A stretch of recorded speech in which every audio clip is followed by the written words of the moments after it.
اللہ چوتھے پارے کے بعد احمد امین کے حوالے سے اپنی چند گزارشات کو آپ کے سامنے رکھنے کی کوشش ہوگی۔ چوتھے پارے کا آغاز بھی سورہ آل عمران سے ہوتا ہے۔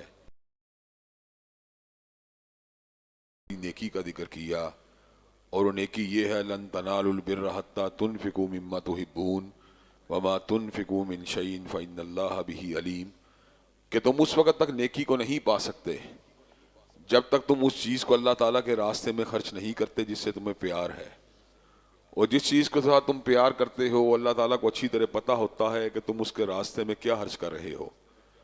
نبی کریم صلی اللہ علیہ وسلم نے ساری کی ساری زندگی صدقہ، خیرات، انفاق فی سبیل اللہ پر بہت زیادہ توجہ دی، اور آپ کے تلامذہ، آپ کے صحابہ کرام رضوان اللہ علیہم اجمعین بھی انفاق فی سبیل اللہ کے حوالے سے ہمیشہ مستعد رہا کرتے تھے۔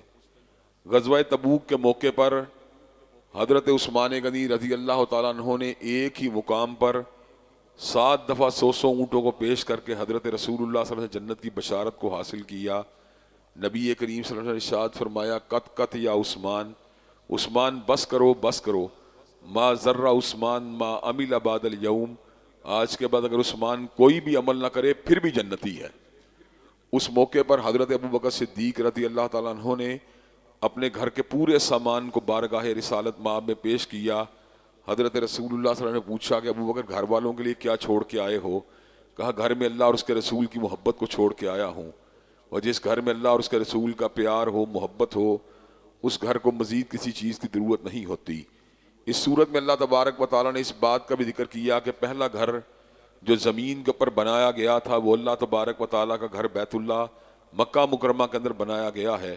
وَمَن دَخَلَهُ كَانَ آمِنًا، اور جو بھی اس میں داخل ہوتا ہے اللہ تبارک و تعالیٰ اس کو امن عطا فرما دیتے ہیں۔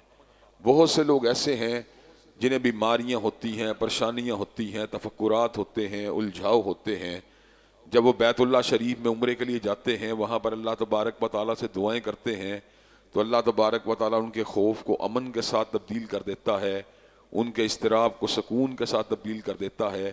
اور ساتھ ہی اللہ تعالیٰ نے اس بات کا بھی ذکر کیا وَلِلَّهِ عَلَى النَّاسِ حِجُّ الْبَيْتِ مَنِ اسْتَطَاعَ إِلَيْهِ سَبِيلًا، کہ جس کے پاس زاد راہ کی طاقت ہو، جس کا جسمانی طاقت ہو، اس کو ہر صورت بیت اللہ کا حج کرنا چاہیے۔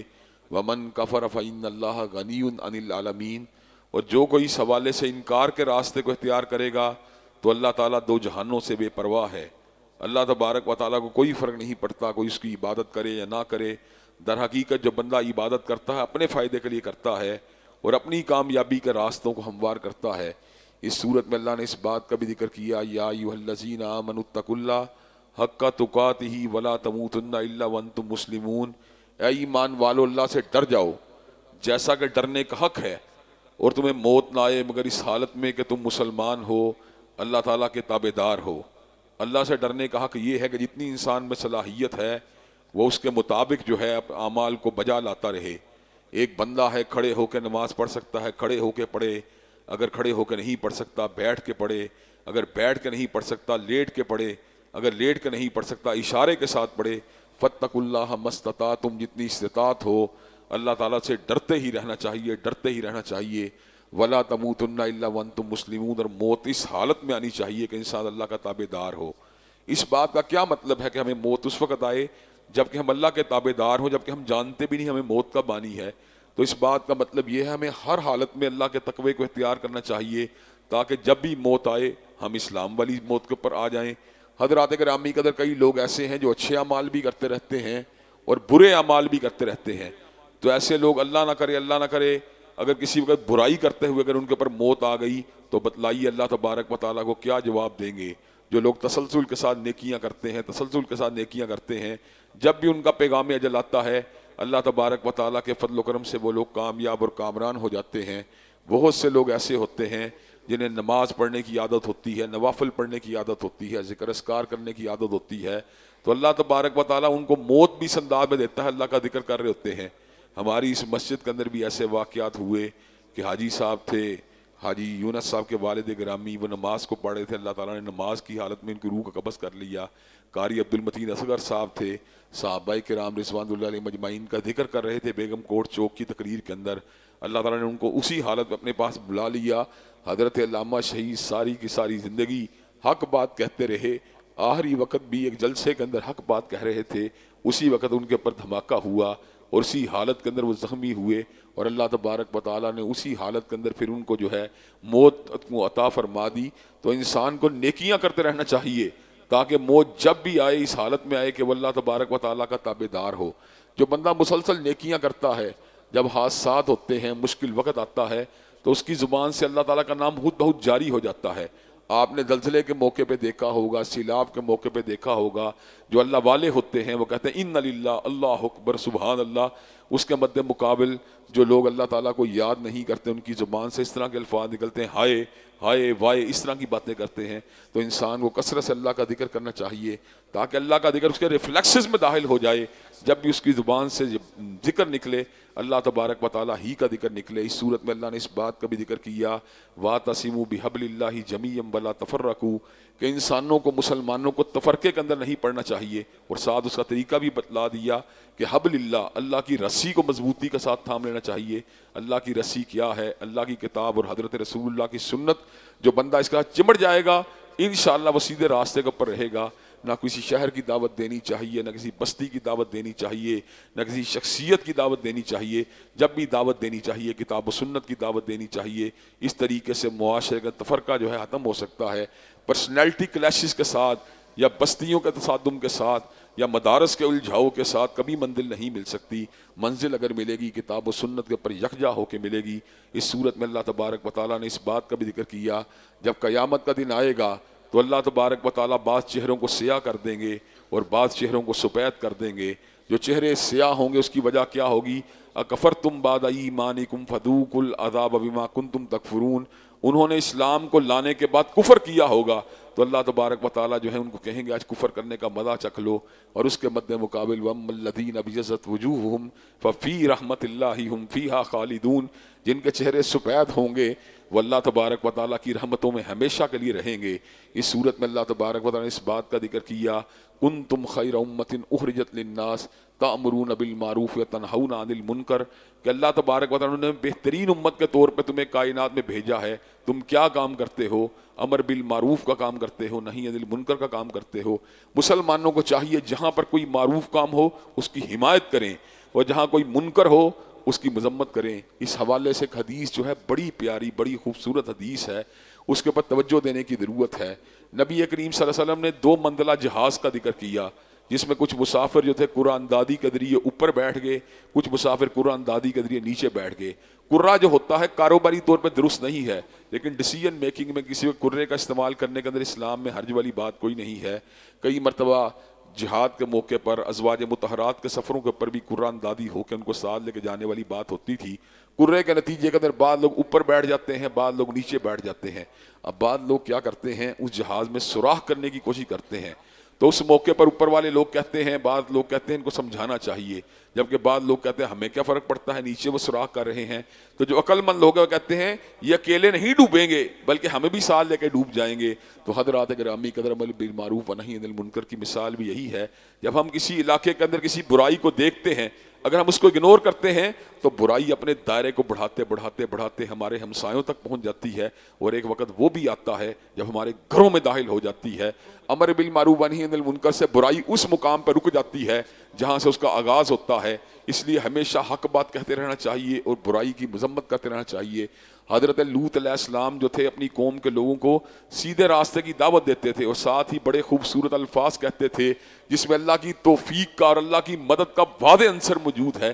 کیا کہتے تھے؟ ربی نجینی واہلی مما یعملون, اللہ مجھ کو بھی اور میرے اہل خانہ کو اس برائی سے بچا لینا. حضرت لوط اللہ کے اتنے بڑے نبی ہو کر بھی اللہ تعالیٰ کی مدد کو طلب کرتے تھے کہ مجھے اور میرے اہل خانہ کو اس برائی سے بچا لینا. پھر نتیجہ کیا نکلا؟ فنجیناہ وَأَهْلَهُ اجمعین الا عجوزا فی الغابرین. اس دعا کے باوجود حضرت لوط علیہ السلام کی بیوی آپ کے ہمرکاب نہیں ہوئی, آپ کے ہمراہ نہیں ہوئی. اللہ تبارک و تعالیٰ جب جسے گمراہ کر دیں کائنات میں اس کو کوئی ہدایت نہیں دے سکتا. تو حضرات گرامی قدر ہمیں امر بالمعروف و نہی عن المنکر کا فریضہ انجام دیتے ہی رہنا چاہیے. اس صورت میں اللہ تبارک و تعالیٰ نے اس بات کا ذکر کیا کہ اللہ نے بدر کے موقع پر مسلمانوں کی مدد کی, حالانکہ مسلمان بڑے کمزور تھے لیکن مسلمانوں نے اللہ کے ساتھ رجوع کیا، اللہ کے ساتھ تعلق باندھا، پھر کیا ہوا؟ کم من فیۃ قلیلۃ غلبت فیۃ کثیرۃ باذن اللہ، کتنے ہی گروہ جو تعداد میں تھوڑے تھے، اللہ ان کو بہتوں کے اوپر غالب کرنے کے اوپر قادر ہیں۔ اللہ کے لیے بہتوں پہ غالب کرنا مسلمانوں کو کچھ مشکل نہیں ہے۔ حضرات گرامی قدر، اللہ تبارک و تعالیٰ نے فرشتوں کو مسلمانوں کی مدد کے لیے اتارا، حالانکہ حقیقت یہ ہے ومن نصر الا من عند اللہ العزیز الحکیم، عزیز حکیم کی مدد کافی ہوتی ہے انسانوں کو کامیاب کرنے کے لیے۔ یہ فرشتوں کی مدد کا مطلب کیا تھا؟ یہ تثبیت قلب کے لیے، یہ انسانوں کو استقامت دینے کے لیے بشارت کے طور پہ مدد آئی تھی۔ حالانکہ اللہ تنہا بھی مدد کرنا چاہے تو اس کی اکیلے مدد ہی کافی ہے۔ اس صورت میں اللہ تبارک و تعالیٰ نے ایک بہت بڑی معاشی برائی کا بھی ذکر کیا۔ وہ معاشی برائی کیا ہے؟ اللہ تبارک و تعالیٰ فرماتے ہیں یا ایھا الذین آمنوا لا تاکلوا الربا اضعافا مضاعفۃ، اے ایمان والو سود در سود نہ کھایا کرو۔ قرآن مجید میں دو طرح کا سود حرام ہے۔ کئی لوگ کہتے ہیں کمپاؤنڈ انٹرسٹ حرام ہے، یعنی سود کو مدت گزر جائے، 100 روپے کے اوپر جناب 10 روپے سود لگ گیا، مہینہ گزرا 113 ہو گیا، پھر ایک اور مہینہ گزرا 116 ہو گیا۔ لوگ کہتے ہیں یہ سود حرام ہے۔ سمپل انٹرسٹ جس میں 100 کے اوپر 110 کے بعد رک جاتا ہے، کئی لوگ کہتے ہیں یہ جو ہے جائز ہے، اس لیے کہ وہ استحصالی ہے، یہ غیر استحصالی ہے۔ حضرات گرامی کا دونوں طرح کے سود حرام ہیں۔ سورہ بقرہ میں اللہ نے فقط سود کا ذکر کیا، اور سورہ آل عمران میں سود در سود یعنی کمپاؤنڈ انٹرسٹ کا ذکر کیا۔ انٹرسٹ کی ہر کیفیت جو ہے اسلام میں حرام ہے۔ یمحق اللہ الربا ویربی الصدقات، اللہ سود کی مچ مارتا ہے اور صدقات کو بڑھاتا ہے۔ چنانچہ جو بندہ چاہتا ہے کہ میرے رزق کے اندر بڑھوتری آئے، میرے رزق میں اضافہ ہو، تو اس کو ایسے عالم کے اندر سود سے اوائڈ کرنا چاہیے، وہ صدقات کا راستہ، خیرات کا راستے کو اختیار کرنا چاہیے۔ وَمَا أَنفَقْتُم مِّن شَيْءٍ فَهُوَ يُخْلِفُهُ وَهُوَ خَيْرُ الرَّازِقِينَ، جس چیز کو تم اللہ کے راستے میں خرچ کرتے ہو وہ اس سے بہتر بدل لے کے آتی ہے۔ وَهُوَ خَيْرُ الرَّازِقِينَ، اور اللہ تبارک و تعالیٰ بہترین رزق کو دینے والے ہیں۔ اس صورت میں اللہ تبارک و تعالیٰ نے اپنے ایک احسان عظیم کا ذکر کیا، اور وہ احسان عظیم کیا ہے؟ اللہ نے مسلمانوں کے لیے حضرت رسول اللہ کو مبعوث کیا، جو ان کو کتاب و حکمت کی تعلیم بھی دیا کرتے تھے اور ان کا تزکیہ بھی کیا کرتے تھے۔ حضرت رسول اللہ نے تعلیم کا کام بھی کیا، تربیت کا کام بھی کیا۔ آج ہمیں بھی منہج نبوی شریف صلی اللہ علیہ وسلم کے اوپر چل کر اسی راستے کو اختیار کرنا چاہیے۔ ہمیں کتاب و حکمت کی تعلیم بھی دینی چاہیے، اور لوگوں کو اپنے وجودوں سے، اپنے قلوب سے، اپنے اذہان سے غلط اعتقادات، غلط رسوم و رواج، غلط کمائی، غلط تصورات، غلط شہوت کو نکالنے کی تعلیم بھی دینی چاہیے۔ تعلیم و تربیت جب مل جاتی ہے تو انسانیت کی اصلاح ہو جاتی ہے، اور انسان جو ہے کارآمد انسان بن جاتا ہے۔ اس صورت میں اللہ تبارک و تعالیٰ نے اس بات کا ذکر کیا کہ بعض لوگ ایسے ہوتے ہیں جن کو اللہ تبارک و تعالیٰ نے بڑا حوصلہ دیا ہوتا ہے، لوگ ان کی دشمنی کے اوپر آمادہ ہو جاتے ہیں دین کی وجہ سے، لوگ ان کی جان اور خون کے پیاسے ہو جاتے ہیں دشمنی کی وجہ سے، لیکن وہ الفاظ کیا کہتے ہیں؟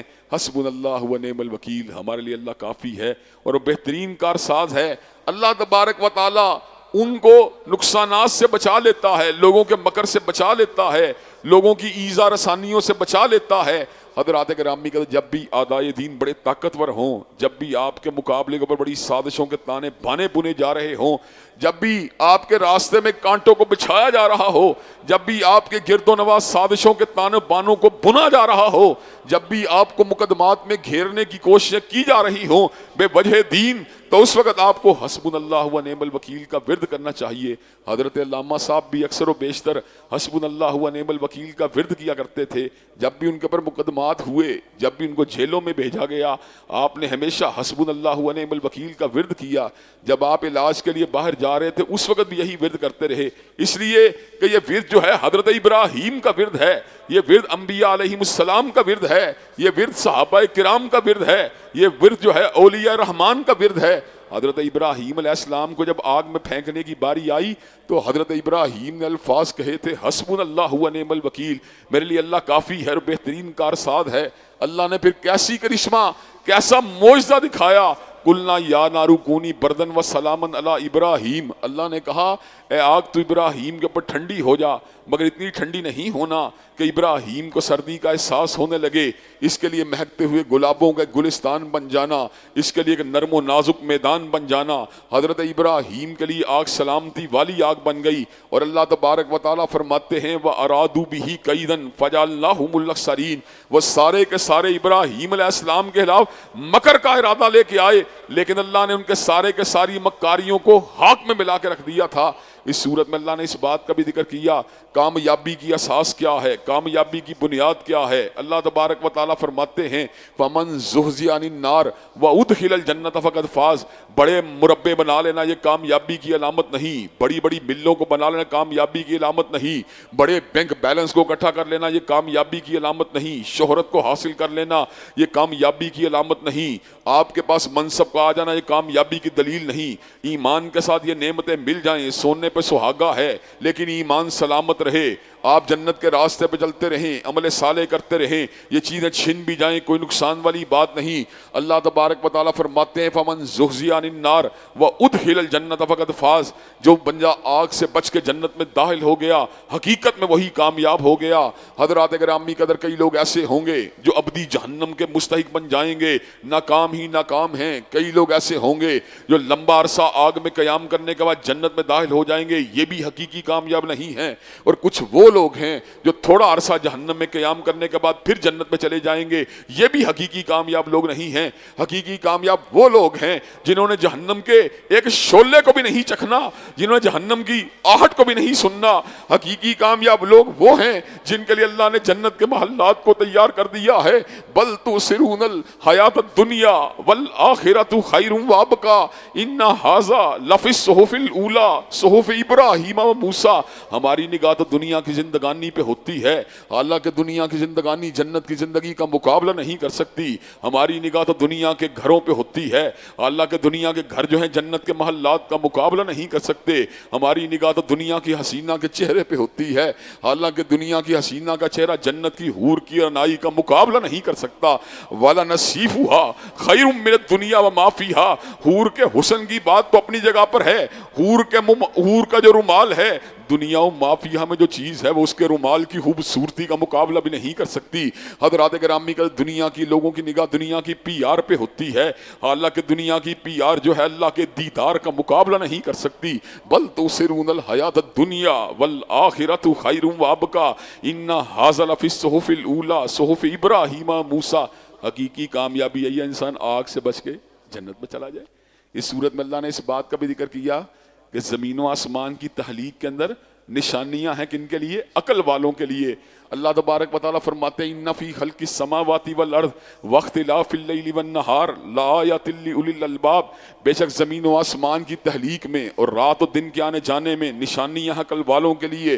الذین یذکرون اللہ قیاما وقعودا وعلی جنوبہم، جو اٹھتے بیٹھتے اپنے پہلوؤں پہ اللہ کو یاد کرتے ہیں اور کیا کہتے ہیں جب ہر چیز پہ غور کر لیتے ہیں، سمجھ جاتے ہیں کائنات اتنی بڑی ہے، بنانے والا کتنا بڑا ہوگا، اس بنانے والے کی عظمت کو دیکھ کر، اس کی کبریائی کو دیکھ کر، اس کی جلالت کو دیکھ کر، اس کی عظمت کو دیکھ کر، اس کی شان کو دیکھ کے، اس کی قدرت کاملہ کو دیکھ کر، اس کے اسماء و صفات کو دیکھ کر، اس کی ذات کو دیکھ کے پھر دل میں ایک ہی خیال آتا ہے میں اعمال کے ذریعے تو کامیاب نہیں ہو سکتا، میری ٹوٹی پھوٹی نمازیں اس کو راضی تو نہیں کر سکتی۔ پھر زبان سے یہی الفاظ نکلتے ہیں ربنا ما خلقت ھذا باطلا سبحانک فقنا عذاب النار، اے ہمارے پروردگار تو نے جو کچھ بھی بنایا ہے باطل نہیں بنایا، سبحانک فقنا عذاب النار، تیری ذات پاک ہے، ہمیں آگ کے عذاب سے بچا لینا۔ اس کے بعد دعائیں مانگی، کمال مانگی، ربنا انک من تدخل النار فقد اخزیتہ وما للظالمین من انصار، اے میرے پروردگار جس کو تو نے آگ میں داخل کر دیا اس کا تو بیڑا ہی غرق ہو گیا، وما للظالمین من انصار، اور ظالموں کا کوئی بھی مددگار نہیں ہے۔ ربنا اننا سمعنا منادیا ینادی للایمان ان آمنوا بربکم فآمنا ربنا فاغفر لنا ذنوبنا ذنوبنا وکفر عنا سیئاتنا وتوفنا مع الابرار۔ اے ہمارے پروردگار، ہم تو اتنی ہی بات کہتے ہیں، اللہ تبارک و تعالیٰ کی بارگاہ میں آ کے یہ بات کہی گئی، کفر عنا سیئاتنا وتوفنا مع الابرار، اللہ ہماری خطاؤں کو معاف کر دینا، ہمیں نیکوکاروں میں شامل کر دینا۔ ربنا وآتنا ما وعدتنا علی رسولک ولا تخزنا یوم القیامہ انک لا تخلف المیعاد۔ اللہ جس کا وعدہ تو نے حضرت رسول اللہ کی زبان سے اہل ایمان کے ساتھ کیا ہے وہ سب کچھ ہمیں عطا فرما دینا۔ اللہ تبارک و تعالی ہمیں قیامت میں دلیل نہ کرنا، اور اللہ بے شک اب وعدہ خلافی نہیں کرتے۔ تو اللہ تعالیٰ کیا فرماتے ہیں؟ فاستجاب لہم ربہم، ان کے رب نے ان کی دعاؤں کو سن لیا، رب نے ان کی دعاؤں کو سن لیا، اور کیا کہا؟ انی لا اضیع عمل عامل منکم من ذکر و انثی بعضکم من بعض، میں کسی عمل کرنے والے کے عمل کو ضائع نہیں کرتا، جو بھی اچھے عمل کرے گا، مرد ہو یا عورت ہو، میں اس کے اعمال کو ضرور قبول کروں گا۔ وما تقدموا لانفسکم من خیر تجدوہ عند اللہ، جو بھی تم اچھی بات آگے بھیجو گے لازماً اس کو اللہ کے پاس موجود پاؤ گے۔ حضرات گرامی قدر، اللہ تبارک و تعالی کسی ہجرت کرنے والے کو، کسی اپنے راستے میں اپنے دیس کو خیر آباد کہنے والے کو، کسی اپنے راستے کے اندر جہاد کرنے والے کے عمل کو ضائع نہیں کرتے۔ جو مخلص ہوگا انشاءاللہ وہ کامیاب اور کامران ہو جائے گا۔ اس کے بعد سورہ نساء کے بعد مضامین ہیں جو چوتھے پارے میں آئے ہیں، ان میں سے 2-3 اہم مضامین کو آپ حضرات کے گوش گزار کر کے اپنی بات کو ختم کروں گا۔ اس صورت میں اللہ تبارک و تعالیٰ نے صنفی بدامنی کو معاشرے میں روکنے کے لیے تدبیر کا ذکر کیا۔ اللہ تبارک و تعالیٰ فرماتے ہیں فَانكِحُوا مَا طَابَ لَكُم مِّن النِّسَاءِ مَثْنَىٰ وَثُلَاثَ وَرُبَاعَ فَإِنْ خِفْتُمْ أَلَّا تَعْدِلُوا فَوَاحِدَةً أَوْ مَا مَلَكَتْ أَيْمَانُكُمْ، اگر تم شادی کرنا چاہو 2 3 4 کر سکتے ہو، اگر سمجھو عدل نہیں کر سکتے تو ایک کے اوپر اکتفا بھی کر سکتے ہو۔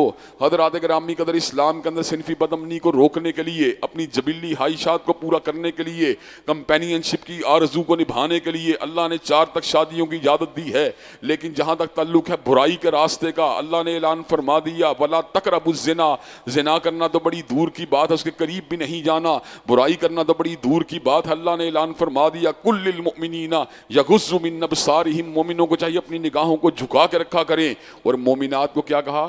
کل للمؤمنات یغضضن من ابصارہن، اور مومنہ عورتوں کو چاہیے نقاب و حجاب تو بعد کی بات ہے، اپنی نگاہوں کو بھی جھکا کے رکھا کریں۔ حضرات گرامی قدر، جو بندہ نگاہوں کو جھکانے والا ہوتا ہے، اگر وہ اسلام کے احکامات کے اوپر عمل کرتے ہوئے اپنی آرزوؤں کو پورا کرنے کے لیے نکاح کے راستے کو اختیار کرتا ہے، اس کی ملامت نہیں کی جا سکتی۔ اللہ تبارک و تعالیٰ اس بات کا اعلان فرماتے ہیں والذین هم لفروجہم حافظون الا علی ازواجہم او ما ملکت ایمانہم فانہم غیر ملومین، جو لوگ اپنی خواہشات اور اپنی پاک دامنی کے تحفظ کے لیے اپنی ازواج کے پاس جاتے ہیں، کوئی ان کو ملامت نہیں کر سکتا۔ اور اس کے علاوہ جتنے بھی راستے ہیں وہ ملامت کے راستے ہیں، وہ طعن و تشنیع کے راستے ہیں، وہ ذلت اور ہزیمت کے راستے ہیں۔ حضرات گرامی کی صورت میں اللہ تبارک و تعالیٰ نے میت کے دنیا سے چلے جانے کے بعد جو اس کے ذمہ قرضہ ہوتا ہے اور جو اس کی وصیت ہوتی ہے، اس کی ادائیگی کے بعد لوگوں کے درمیان جو اس کے ورثہ ہوتے ہیں ان کے درمیان جو ہے تقسیم وراثت کا بھی ذکر کیا، اور بڑے سخت الفاظ کے ساتھ کیا کہ اللہ تعالیٰ وصیت کرتا ہے یہ کام کرنا چاہیے۔ جب انسان دنیا سے چلا جائے پھر اس کے بیٹے کو اس کی بیٹی کا مقابلہ ڈبل حصہ ملنا چاہیے، اس کے والد اور والدہ کو 1/6 حصہ ملنا چاہیے، اگر لا ولد ہو تو اس کے بہن اور بھائیوں کے درمیان وراثت کو تقسیم ہو جانا چاہیے۔ یہ کوئی بڑی بات نہیں ہے، یہ کوئی ضروری بات نہیں ہے کہ اس کے والدین اس کی اولادیں جو اس کے بڑے خیرخواہ ہوں، اللہ تعالیٰ کا حکم ہے اس کو نبھانا چاہیے۔ کئی لوگ اس مسئلے کے اندر زیادتی کرتے ہیں، اپنے پسندیدہ بیٹے کو زیادہ دے دیتے ہیں، چاہے چھوٹا ہو یا بڑا ہو، یہ اسلام کے اندر ناجائز بات ہے۔ کئیوں کو جائیداد سے آگ کر دیتے ہیں نفرت اور کراہت کی وجہ سے، یہ بھی اسلام میں ناجائز بات ہے۔ ہمیں اس مسئلے کے اندر اللہ تعالیٰ کے احکامات پر عمل کرنا چاہیے، اور وصیت کے ذریعے اللہ کے فیصلے کو بدلنا نہیں چاہیے۔ وصیت جب بھی کی جائے وارث کے حق میں نہیں کرنی چاہیے، بلکہ 1/3 وصیت جو ہے وہ غیر وارث کے حق میں کی جاتی ہے۔ کئی لوگ وصیت کے ذریعے کسی وارث کو اوپر کر دیتے ہیں، کسی کو نیچے کر دیتے ہیں، یہ بات اسلام کے مطابق حرام ہے۔ لا طاعۃ لمخلوق فی معصیۃ اللہ، اللہ کی نافرمانی کے اندر مخلوق کی بات کو نہیں مانا جا سکتا، مخلوق کی بات حجت نہیں بن سکتی۔ باپ کی وصیت اور ماں کی وصیت جو خلاف دین ہو، جو خلاف اسلام ہو، جو خلاف کتاب و سنت ہو، اس میں عمل کرنا ضروری نہیں، بلکہ عمل نہ کرنے سے ان کی آخرت بہتر ہوگی۔ اور عمل کرنے سے ان کی قبر بھاری ہوگی۔ حضرات گرامی قدر، اس صورت میں اللہ تعالیٰ نے آخر میں جا کر ان رشتوں کا ذکر کیا جن کے ساتھ نکاح کرنا حرام ہے۔ پہلے تو زمانہ جاہلیت میں لوگ اپنی ستیلی ماں کے ساتھ بھی نکاح کر لیتے تھے، اللہ نے کہا اس کام کو چھوڑ دو، پہلے جو ہو گیا سو ہو گیا، یہ فحاشی والا کام ہے، یہ برائی والا کام ہے، باپ کی منکوحہ کے ساتھ شادی کرنا اس کی کوئی گنجائش نہیں۔ پھر اللہ نے محرم رشتوں کا ذکر کیا، حرمت علیکم امہاتکم و بناتکم و اخواتکم و اماتکم و خالاتکم و بنات الاخی و بنات الاختی و امہاتکم اللاتی ارضعنکم و اخواتکم من الرضاع و امہات نسائکم و ربائبکم اللاتی فی حجورکم من نسائکم اللاتی دخلتم بہن فإن لم تکونوا دخلتم بہن فلا جناح علیکم وحلائل ابنائکم الذین من اصلابکم۔ اللہ نے ان رشتوں کا ذکر کیا جن کے ساتھ نکاح کرنا اسلام کے اندر مرد کے لیے حرام ہے۔ اپنی ماں سے نکاح کرنا حرام ہے، اپنی بیٹی سے نکاح کرنا حرام ہے، اپنی بہن سے نکاح کرنا حرام ہے، اپنی پھوپھی سے نکاح کرنا حرام ہے، اپنی خالہ سے نکاح کرنا حرام ہے، اپنی بھانجی سے نکاح کرنا حرام ہے، اپنی بھتیجی سے نکاح کرنا حرام ہے، اپنی رضائی ماں سے نکاح کرنا حرام ہے، اپنی رضائی بہن سے نکاح کرنا حرام ہے، اپنی ساس سے نکاح کرنا حرام ہے۔ اور وہ ربائب جو اس بیوی کی بیٹیاں ہوں جو آپ کے نکاح میں آئی ہو، اس کے ساتھ بھی نکاح کرنا حرام ہے حلوت صحیحہ کے بعد۔ اور اگر حلوت صحیحہ نہ ہوئی ہو تو ایسی صورت میں ربیبہ کے ساتھ نکاح کرنے کی گنجائش موجود ہے۔ اور اس کے بعد آخر میں جا کے اللہ نے اس بات کا ذکر کیا، دو بہنوں کو بیک وقت نکاح کے اندر رکھنا حرام ہے۔ حدیث پاک کے اندر جو ہے مزید ایکسٹینشن ہوئی، حدیث پاک نے اس بات کو وعدے کیا، پھوپھی بھتیجی کو نکاح میں جمع نہیں کیا جا سکتا، خالہ بھانجی کو نکاح میں جمع نہیں کیا جا سکتا۔ حضرات گرامی قدر، یہ محرم رشتے یہ بھی اللہ کی بہت بڑی عطا ہیں۔ ان رشتوں کے ساتھ فیملیز مارد وجود میں آتی ہیں، خاندان مارد وجود میں آتے ہیں، محبت اور پیار والے رشتے مارد وجود میں آتے ہیں۔ خالہ کی محبت، خالہ کی محبت، ماموں کی محبت، اسی طرح پھوپھوں کی محبت، چچا کی محبت، یہ ساری محبتیں ان محرم رشتوں کی وجہ سے مارد وجود میں آتی ہیں۔ اسلام حیا کا مذہب ہے، اسلام رشتوں کو جوڑنے کا مذہب ہے، اسلام کے اندر انقطاع تعلقات کی کوئی گنجائش موجود نہیں ہے۔ حضرات گرامی کہ اگر ہم یہ بات چاہتے ہیں کہ ہم اسلام کے دامن میں آ جائیں صحیح طور پہ، تو انشاءاللہ اللہ ایسے لطف، ایسی محبت والی زندگی گزروائے گا جس کا ہم تصور بھی نہیں کر سکتے۔ اللہ تبارک و تعالی ہمیں قرآن مجید میں چلنے کی توفیق دے، جس نے عقائد سے لے کر معاملات تک ہر چیز کو وعدے کر دیا، جس نے حلال و حرام کی ہر کڑی کو اور ہر رمز کو وعدے کر دیا۔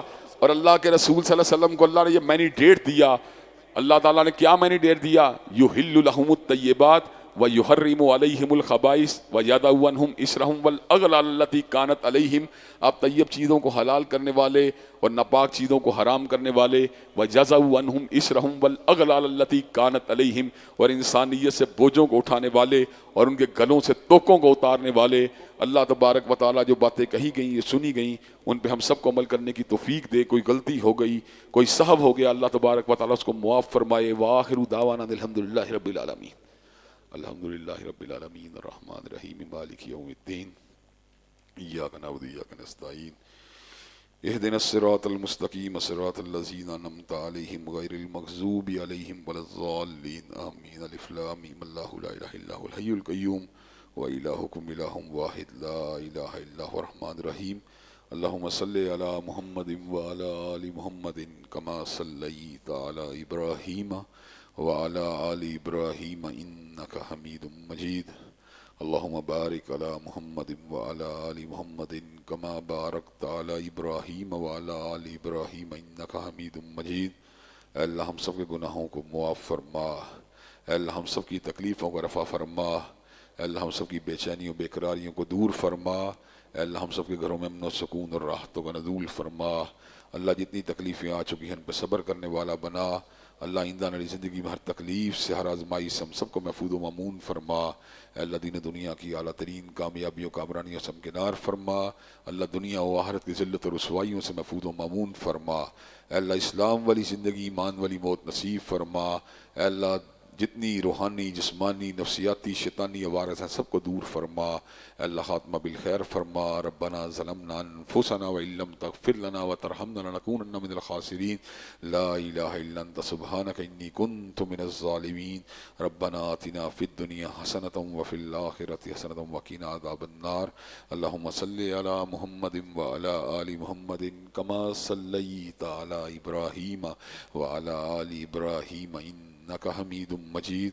اللہم بارک علی محمد وعلی آل محمد کما بارکت علی ابراہیم وعلی آل ابراہیم انک حمید مجید۔